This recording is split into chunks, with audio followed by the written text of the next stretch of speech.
좀 다물고 그냥 살아. 이혼당해서 쫓겨나기 싫으면. 남편도 이제는 눈에 뵈는 게 없는지 제게 서슴없이 막말을 퍼부었는데 사람이 얼마나 부족하고 모자르면 한평생을 이렇게 욕먹으며 살고 아들을 잃고도 큰 소리 한 번을 제대로 내지도 못하는 걸까 싶었네요. 능력이 부족해 저랑 동생들을 배를 골게 하셨던 부모님이 떠오르기도 했습니다.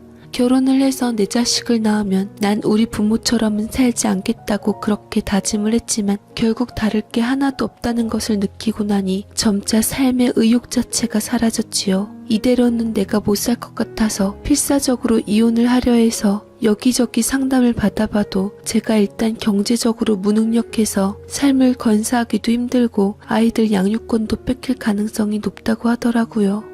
친정 식구들은 제가 잘 살고 있는 줄만 알기도 했고 이혼녀 딱지도 두려웠고 지속적인 남편의 가스라이팅으로 인해 끝내는 그들 모자에게 맞설 힘을 잃고 희망 없던 저는 26년간 나만 보고 있던 딸들 때문에 버텼습니다. 욕먹으면 오래 산다더니 시모는 나이 들어서도 꼬장꼬장하며 여전히 정정한 모습을 보였는데 이제 저도 맞서서 따박따박 말을 하자 어이없어하는 남편이 달려들며 불같이 화를 냈지만 그 모습조차 무섭게 느껴지지도 않았지요. 그나마 한 가지 다행이었던 것은 우리 딸들도 자라면서 저만큼이나 모진 말들을 들으며 서름 가득한 유년 시절을 보냈지만 너무나도 잘 커줘서 늘 고마웠거든요. 두 딸들이 어엿한 어른이 되어 바람직한 사회생활을 하는 모습을 지켜보았는데 문득 그런 생각이 들었습니다. 그게 그렇게 마음에 걸리더라고요. 아마도 제가 시집갈 때 친정집에서 힘겹게 살다 도망치듯 결혼을 했던 과거가 있어서 더욱 그랬던 것 같습니다. 그러던 어느 날 우리 딸들이 퇴근하고 방으로 슬쩍 들어와서 작심한 듯 저를 붙들고 불편한 듯 얘기를 했어요. 엄마, 나 아버지 할머니랑은 못 살 것 같아요. 얼마 전부터 아버지가 자꾸 나한테 돈을 달라고 하시는데 모아놓은 돈이 없다고 하니 자꾸 거짓말이라면서 돈을 내놓으라는 거예요.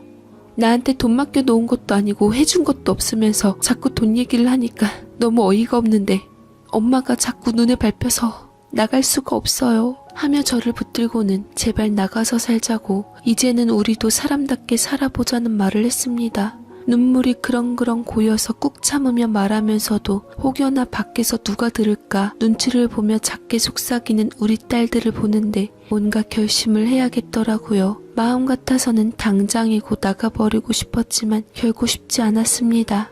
긴 세월을 이미 그렇게 살고 있었고 무엇보다 저는 할 줄 아는 것도 없는 부족한 사람이니까 이대로 나가면은 딸에게 행여 부담이 될까봐 저는 어미로서 마음대로 할 수가 없었습니다. 어쩌면 남편 말대로 무식한 제가 남편의 그늘을 벗어나 살아갈 수 있을까라는 생각이 들어서 딸의 말에 선뜻 대답을 못하겠더라고요. 그래도 제가 이 결혼 생활이 지옥 같았어도 버텼던 유일한 이유가 우리 딸들이 눈칫밥은 먹더라도 굶지 않고 이것저것 해줄 수 있다는 이유였는데 애들이 예언할 정도면 더는 이곳에 있을 의미가 없다는 게 느껴졌습니다. 그러던 중 남편이 제대로 갑자기 온 가족을 거실에 부르더니 할 말이 있다고 하더군요. 딸의 이야기를 들었던 터라 마음을 졸이며 무슨 말을 하려고 하나 싶었는데 혹시나가 역시나 너무 황당한 말을 들었습니다. 나 이제 일 그만할 거야. 살면 얼마나 산다고. 이제 내 인생 지키면서 회사 때려치우고 편하게 살 거라고. 너희들 여태껏 키워줬으니 이제는 너희 돈으로 부모 먹여 살려라. 알겠어? 아빠 혼자 한평생 온 식구 먹여 살렸으면 이제는 아빠도 놀 자격이 있지 않냐? 그렇죠 어머니? 그렇고 말고 하범은 이제 일 그만하고 이것들이 먹여 살려야지. 요새는 딸들이 좋다고 하더라. 부모한테 잘하고 먹여 살린다고. 하긴 그거 하나 보고 키운 건데 치알또리들은 해야지 니들이. 딸들이 얼굴이 새하얘지며 저를 쳐다보고 저 역시 기가 막혀 남편과 시모를 번갈아 쳐다보고 있었습니다. 남편은 그동안 가정을 위해 한평생 돈 번 게 억울하다며 이제부터라도 자식 덕 보며 살겠다고 했습니다. 그래서 이제 막 사회생활을 시작한 두 딸들에게 부모를 먹여 살리라는 말까지 하는데 마치 저희 아버지를 보는 것 같아서 더 치가 떨리더라고요. 말도 안 되는 남편의 말에 시부모까지 거들었고 딸들은 아무 말도 하지 못한 채 저만 쳐다보고 있었지요. 일단 지켜보기로 하자. 뒤에서 딸에게 말했습니다. 설마 했는데 남편의 망나니 한량 생활은 오래도록 지속되었고 눈뜨고 봐줄 수 없는 지경이었습니다. 말 그대로 인생을 즐기기로 했던 건지 아무것도 하지 않고 그저 지인들을 만나고 동네 이웃들이고 아침이고 밤이고 술만 먹고 다녔고 별의별 사람들을 집으로 모두 끌고 와서 제게 늦은 새벽에도 데려와 우리 집을 놀자판으로 만들었고 저도 하루가 다르게 지쳐서 남편에게 제발 그만 좀 하라고 정신 차리라고 몇 번이나 말했지만 제가 말할수록 남편은 더욱 엇나가기 시작했습니다. 하루는 제가 욱하는 마음에 남편에게 언성까지 높이며 미친 듯이 싸웠어요. 시부모가 듣든 말든 제 울분을 다 터뜨렸지요. 대체 언제까지 이렇게 망나니처럼 한심하게 살 거야 당신? 내가 당신이랑 결혼하고 26년간 어떻게 살았는데 이럴 수가 있어? 우리 애들 아직 시집도 안 갔는데 그 멀쩡한 직장 내팽개치고 나와서 한다는 게 고작 밤낮 없이 술 마시고 다니는 거야? 정말 한심해서 두 눈 뜨고 못 봐주겠네. 더 이상은 이렇게 못 살겠어. 나 진짜 미칠 것 같다고. 그러자 남편이 빽 소리를 질러대더라고요. 그만 좀 떽떽거려. 옆편 내가 집구석에서 26년간 하는 것도 없이 서방이 벌어다준 돈으로 호강하고 살았으면서 서방이 고작 몇 달 노는 것 가지고 망나니 같다는 말을 해? 내가 한심하냐? 내 눈에는 아무짝에도 쓸모없는 네가 더 한심해. 남편과 결혼생활간 부부싸움이 없던 건 아니었지만 이렇게까지 제가 언성을 높인 적은 별로 없었습니다. 아무래도 시모가 함께 살다 보니 제가 조금만 목소리가 커지면 일이 더 복잡해졌기에 늘 참았거든요. 그러나 이날은 그야말로 참다 못해 터뜨렸던 거고 이 싸움 소리를 딸들이 들었는지 방문을 확 열고 들어왔습니다. 순간 놀라서 딸들을 멍하니 쳐다보다가 혹여나 남편이 딸들에게 상처 주는 말이라도 할까 걱정이 되어 애들을 내보려고 했지만 분에 못 이긴 첫째가 소리치며 말하더군요. 엄마, 제발 내가 빌고 또 빌게요. 제발 좀 이혼하면 안 돼요? 아빠랑 제발 이혼하고 우리끼리 살자. 숨 막혀 죽을 것 같아. 이 집에서 더 이상 1분 1초도 있고 싶지 않아. 울부짖는 첫째의 말과 함께 옆에서 통곡하는 둘째의 모습을 보는데 순간 머리를 한 대 맞은 것 같더라고요. 겨우겨우 이제껏 참았는데 그래도 딸들이 시집이라도 간 다음 이혼을 하는 게 맞다고 생각해서 딸들에게 조심스럽게 일단 너네 시집갈 때까지는 기다려보자. 부모 없이 결혼하는 게 큰 흠이 될 수도 있어서 너희들을 위해서 하는 말이라고. 그래서 엄마가 여태 참은 거라고 했지만 딸들은 아랑곳하지 않는 상태에서 상관없다고 못 박았네요. 그나마 첫째 딸 같은 경우는 만나고 있는 사람이 있었는데 저는 그래도 그것이 마음에 걸려 좀 더 빨리 서두르라고 제가 말을 했어요. 저 아는 사람만 해도 남편의 개차반 모습에 감정에 못 이겨 이혼했는데 나중에 자식들이 그것 때문에 부모님 이혼한 것 가지고 시댁이나 처가에 트집을 잡혀버리니 것도 많이 걸리더라고요. 둘째 같은 경우에도 얼른 선을 보고 네 인생 준비하라고 했지만 들은 채도 안 했고 그나마 첫 딸은 옆에 상대도 있겠다 제 말을 듣고 기왕 준비하는 결혼 빨리 하려고 노력했습니다. 저는 처음으로 첫 딸이 만나는 사윗감을 보게 되었어요. 그동안 2년간 조용조용히 만나고 있었던 같은 회사를 다니고 있는 사람이었는데 딱 보기에도 성실하고 착해 보였습니다. 저 또한 엄마이기에 제일 먼저 부모 뭐 하시는지 화목한 가정에서 자랐는지 물어보게 되더라고요. 우리 딸이 믿고 사랑하는 사람이라면 다 좋기는 했지만 그래도 기왕이면 다홍치마라고 좋은 남자를 보는 첫 번째 조건이 바로 부모 잘 계신 화목한 집안에서 자란 자제였습니다.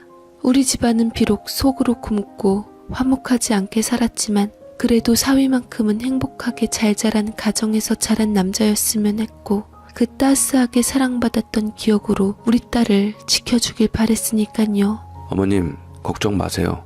진주는 제가 잘 지켜드릴게요. 저 진주가 어떻게 살아왔는지 이미 들어서 알고 있어요. 저는 절대로 아버지 같은 사람도 되지 않을 거고 우리 부모님들께서도 절대로 그런 분 아니시라고 믿고 있으니까 제게 따님 맡기셔도 되세요. 라고 단도직입적으로 말해주었고 저는 눈시울을 붉히며 고맙다고 말한 뒤 우리 딸 좀 제발 잘 부탁한다고 했네요. 사위에게는 부끄러웠지만 이미 많은 사실을 알고 있었고 딸이 우리 집안일까지 모두 얘기했을 정도면 많이 믿고 신뢰하고 있구나 생각했습니다. 부디 사위는 남편처럼 변치 않기를 바라며 그 부모까지 내친김에 상견례 겸 뵙고 싶었었는데 그쪽도 같은 생각이라 자리를 마련하게 되었지요. 정작 뵈니 아주 두 분도 인성이 좋은 사람들이더라고요. 요즘 예단도 혼수도 다 생략하는 추세라고 그냥 애들 좋으면 되니 격식 따지지 말고 저들 편한 대로 하라고 하고 부모들은 뒤에서 지켜보면 된다고 얘기를 하는데 하지만 남편은 겉으로는 옳다 했으면서 뒤로는 뭐가 불만인 건지 사돈이 마음에 안 든다는 듯 투덜투덜거렸으며 오는 길에 제게 뒷담화를 했습니다. 딸한테 단단히 알려둬. 결혼하더라도 내 딸이 버는 돈은 부모 위해서 다 써야 하니 맞벌이 말고 외벌이로 생각하라고. 말도 안 되는 말이었고 가당치도 않았습니다. 뭔가 해결을 봐야 딸들도 저도 살 수 있을 것만 같았습니다. 죽을 만큼 힘들게 살았지만 내가 참은 덕에 내가 이기심을 부리지 않는 덕에 그래도 딸이 행복하게 결혼했다라며 악몽 같은 결혼 생활에 대해 위로했지만 남편의 상태를 보니 하루빨리 손을 써야지 그때부터 다시 행복을 찾을 수만 있었더랬죠. 애들은 결혼 날짜를 잡았고 사돈들이 원하는 대로 예단이며 혼수며 다 애들한테 맡기고 그저 녀석들이 행복하기만을 바라며 결혼을 시키고 신혼여행을 보냈는데 그때 안사돈이 아들에게서 무슨 말을 어떻게 들었던지 제게 찾아와서 조심스럽게 말을 건넸습니다. 사돈, 사실은 이미 애들한테 사돈이 살아온 삶에 대해서 알게 되었어요. 제가 사돈 일에 왈가왈부할 문제는 아닌 줄 알지만 그래도 혹여나 도움이 되실까 해서 말씀드려요. 제가 사실 유능한 이혼 변호사를 알고 있는데 혹시 한번 시간 되시면 가보시겠어요? 자칫 오지랖 넓게 들릴 수도 있는 안사돈의 말이었고 제 입장에서는 자존심이 상할 수도 있는 말이었건만 처음에는 이게 뭔가 얼굴이 벌개져 어찌할 바를 몰랐지만 워낙 상대방이 차근차근 제게 조심스럽게 배려하며 말씀하시는 게 느껴져서 모른 척할 수도 있는 일을 이제 가족이 되었다고 예쁜 따님 키워주신 사돈께 도움이 되었으면 좋겠다고 말씀을 하시는 바람에 저도 모르게 눈물이 나고 말았습니다. 세상에 이런 좋은 시댁도 있구나. 내가 부족하고 못된 시댁을 만났어서 우리 딸들도 괜히 흠잡혀서 시집살이 당할까봐 전전긍긍했던 것이 이혼을 못하고 있었던 이유 중 하나였는데 우리 딸이 복이 많았던지 이런 좋은 시댁만 있으면 차라리 일찍 이혼해서 아이들에게 볼 꼴 못 볼 꼴 보여주지 말고 키울 거리란 생각도 들었습니다. 이혼을 현실로 만들 수 있는 구체적인 자료까지 내주면서 저는 그동안 두려움에 마음을 굳게 먹지 못했는데 정말 제 딸들과 남은 제 인생을 위해서라도 남편과 정리를 해야겠다고 결심을 했습니다. 그동안 남편 몰래 조금씩 빼서 모아둔 비상금이 있었어요. 남편의 유일한 장점이라고 해야 할지 모르겠지만 시부모에게 돈 쓰는 것에 관대한 편이라 생활비 명목으로 쓰는 돈으로 터치하지 않았거든요. 저는 그걸 조금씩 빼돌려서 모았습니다. 처음부터 모았으면 좋았겠지만 너무 어렵고 뭘 몰라서 그러지 못한 게 조금 아쉽네요. 그렇게 모은 돈은 5,800만 원 정도였습니다. 혹시 몰라 애들 통장으로 분산시켜 넣어뒀고 제 앞으로는 아무것도 남겨두지 않았어요. 안사돈이 소개시켜준 변호사를 만나서 저는 상세하게 이야기를 나눴고 변호사는 안사돈 조카라 그런지 너무나도 상세하게 제게 유리한 쪽으로 말씀 주시고 수임료는 이미 안사돈께 받았다며 부담없이 도와주겠다고 했네요. 저는 이 지긋지긋한 남편에게 이혼을 통보했습니다. 남편은 제가 이혼을 하자고 하니 아주 배꼽을 잡고 웃었고 기다렸다는 듯 이혼을 수용했습니다. 시모는 일 거저해준 제가 나가는 것이 아쉬운 듯 했지만 이참에 젊은 새 마누라 얻으면 살겠다는 막말을 하는 남편의 말에 곧 맞장구를 치며 마지막 분풀이를 했더랬죠. 살다 별 요만한 걸 다 보네. 야 이 모지라, 네가 그 나이에 우리 아범 곁떠나서 뭘 해먹고 어떻게 살 수 있을 것 같냐?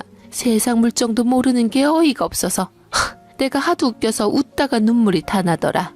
아무튼 간에 하나는 시집가서 별 볼 일 없어졌고 하나도 변변찮으니 이참에 물려받을 재산은 없다 생각하고 네 딸들도 싹 데리고 나가고 그냥 연을 싹 끊고 지내자고. 알겠어? 혹시라도 나중에 우리한테 네 딸 앞세워서 손 벌리는 일은 없었으면 좋겠다. 제가 할 소리입니다. 마찬가지로 무슨 일이 생겨도 저랑 제 딸들에게 연락도 하지 마시고 찾지도 마세요. 연 끊고 모른 척 살자는 말이 이렇게 반가울 줄은 몰랐네요. 부디 내뱉으신 말 꼭 지켜주셨으면 좋겠습니다.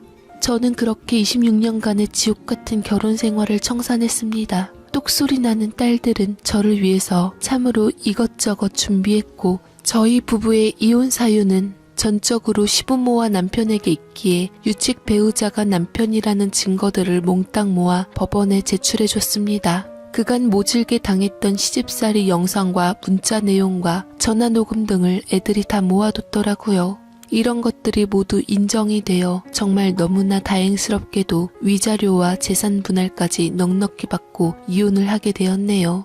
당장 애들한테 부담 주기 싫기도 했고, 둘째 딸은 결혼도 안 한 터라 함께 살 집을 어떻게 구할지 막막해서 머리가 아팠거든요.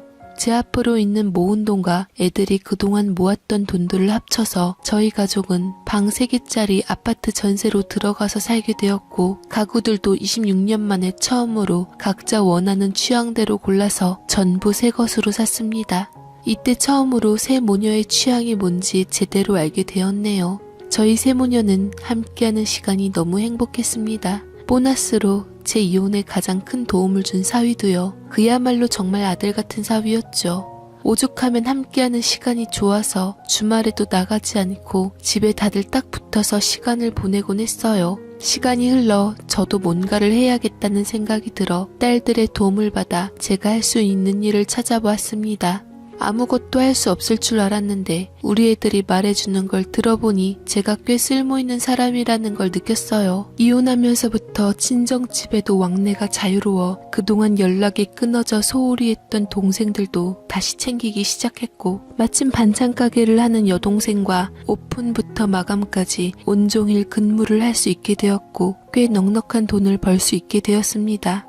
수십 년 만에 제가 땀 흘려 번 제 돈이라 그런지 몸이 고되고 힘든 것도 모르고 참 행복했어요. 나가서 돈 버는 게 무서웠는데 돈 버는 게 시집살이 하는 것보다 훨씬 편하고 좋더라고요. 힘들게 일하고 집에 가면 정말 우리 집에서 내 딸이 기다리고 있다는 게 이렇게 행복한 일일 줄 몰랐습니다. 저는 성격이 무척이나 밝아졌고 돈을 벌면서 열심히 모았어요. 반찬 가게에서 열심히 일을 해 돈을 넉넉히 모으면 은행의 힘을 빌려 제 반찬 가게를 차리는 목표를 두고 열심히 살았습니다. 제가 할 줄 아는 건 아무것도 없는데 긴 세월 동안 대식구의 삼시세끼를 책임지다 보니 음식 하나는 끝내주게 잘했거든요. 가끔 집 청소를 하다 문득 멍하니 집을 바라보면 이 모든 게 꿈일 것 같고 깨어날 것 같아서 두렵기도 했습니다. 그만큼 우리 딸들과 지내는 시간이 너무 행복해서 그렇겠지요. 저도 딸들도 웃음과 행복을 되찾으며 여유라는 게 생겼고, 그렇게 시간은 속절없이 흘러 이혼한 지 2년이나 흘렀을 때였습니다.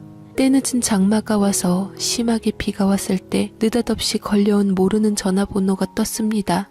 저는 딸과 함께 아늑한 집에서 서로 얼굴에 오일을 붙여주다 얼결에 전화를 받게 되었는데, 흐느끼는 소리와 함께 낯익은 굵은 목소리가 귓가에 들리더라고요. 진주 엄마 맞지? 나야, 진주 아빠. 그토록 싫었던 전 남편이었습니다. 그런데 목소리가 흐느끼고 있더라고요. 제가 묻지도 않았는데 전 남편은 입을 나불대었고 전화한 연유를 알게 되었습니다. 전 남편은 이혼 후에 시모랑 함께 가게를 차리기 위해 터를 알아보다 그만 사기를 당했다고 합니다. 눈치 없는 저는 이혼 당시에는 몰랐지만 사실은 전 남편에게 사실 저와 이혼 당시 여자가 있었기에 제게 흔쾌히 바라던 이혼을 해준 것이었는데, 그 여자 때문에 제대로 뒤통수를 맞았던 것이었지요. 그렇게 그 여자는 일당들과 돈과 함께 사라져버렸고, 충격을 받은 남편은 매일같이 취기에 휘청이며 다니다 술김에 계단이 있는 줄 모르고 걷다가 그대로 계단에서 굴러버리면서 유추가 심각하게 골절이 되었고, 그게 신경을 아예 짓눌렀다고 하더군요. 결국 이게 무슨 소리인가 했더니 너무 좋지 않은 상황에 놀라긴 했습니다.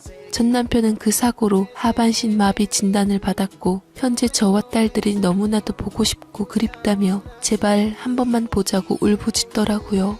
나 진짜 당신이랑 이혼하고 정말 후회 많이 했어.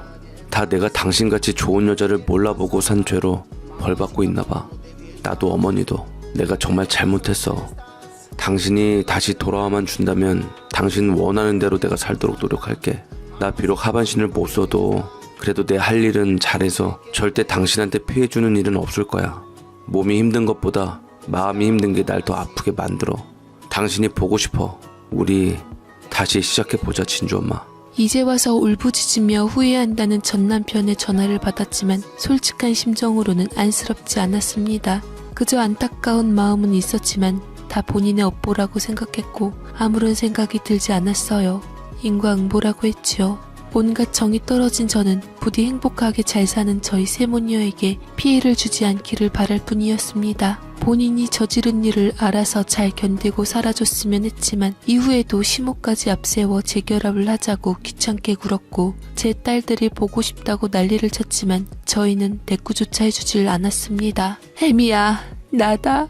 내가 예전에는 성격이 고약했던 거 인정하마. 그렇지만 지금 뭐 다 늙어서 힘도 없고 그렇지도 않으니까 걱정 말고 얼른 다시 아범이랑 살아라. 둘째 수연이도 시집가면 애비랑 손잡고 걸어가야 모양새가 좋지 않겠냐? 막말로 아범 지금 다리도 저런데 혼자 할 수 있다 쳐도 우리 다 떠나면 아범 혼자 어떻게 살겠니? 애미야, 네가 나를 좀 이해해다오. 저는 막다른 절벽에 있는 사람들에게 모진 말들을 하고 싶진 않았지만 자꾸 이런 식으로 제게 연락을 해오니 여간 불편한 것이 아니었고 무엇보다 딸들 역시 트라우마로 인해서 치를 떠니 저는 마지막으로 끊고자 단도직입적으로 말했습니다. 한두 번도 아니고 싫다는데 왜 자꾸 그러세요? 대꾸를 안 하면 안 하실 줄 알았더니 아주 끝이 없네요. 굳이 제 대답을 원하신다면 해드릴게요. 전 시부모랑 전 남편을 떠올리면 소름 끼치고 숨이 턱턱 막혀요. 제가 26년 세월을 그 집에서 어떻게 살았는데 다시 가고 싶겠어요? 어떻게 도망쳐 나왔는데요? 예? 어머님이 생각을 좀 해보세요. 본인 아들 다리 못 쓰니까 이제야 재결합하라고요? 속이 너무 보이는데 그냥 대놓고 말씀하세요, 어머님. 와서 아범 병수발 들고 밥 차리고 가정본으로 평생 하라는 말씀 아닙니까? 제가 아직도 옛날에 그 찍소리도 못하고 입 다물고 참던 박미숙으로 보이세요? 마지막 경고고 한 번만 더 저랑 애들한테 연락하시면 경찰에 신고할 거고 선처는 죽어도 없습니다. 들은 척도 하지 않았으나 끝도 없이 연락이 오길래 딱 한 번 대꾸를 해줬고 강력하게 경고를 했습니다. 제 말에 본인들도 화가 나고 자존심도 상했던지 천만다행으로 그 이후부터는 연락이 오지 않더라고요. 이미 이혼한 순간부터 숨막히고 지옥 같던 제 인생은 끝났고 제2의 인생을 딸들과 새롭게 시작한다고 생각하고 살고 있습니다. 지금도 마찬가지로 소중하고 어렵게 얻은 제2의 인생을 살아가고 있는데요. 늘 자책하고 부족함과 무지함에 스스로를 낮추기 바쁘던 예전의 모습도 버렸습니다. 지금은 조금 더 제 감정에 솔직하고 당당해지려 노력 중이고 제 가슴속에 살고 있는 우리 아들을 위해 비슷한 또래 아이들에게 기부를 하며 어떤 형태로든 도움이 될 수 있는 사회의 일원으로 살아보려 해요. 우리 둘째 딸은 시집도 안 가고 저랑 한평생 산다고 하는데 언제까지 함께 살지는 모르지만 앞으로도 저희의 앞날에 불행의 씨앗이 자라나지 않기를 바랄 뿐입니다.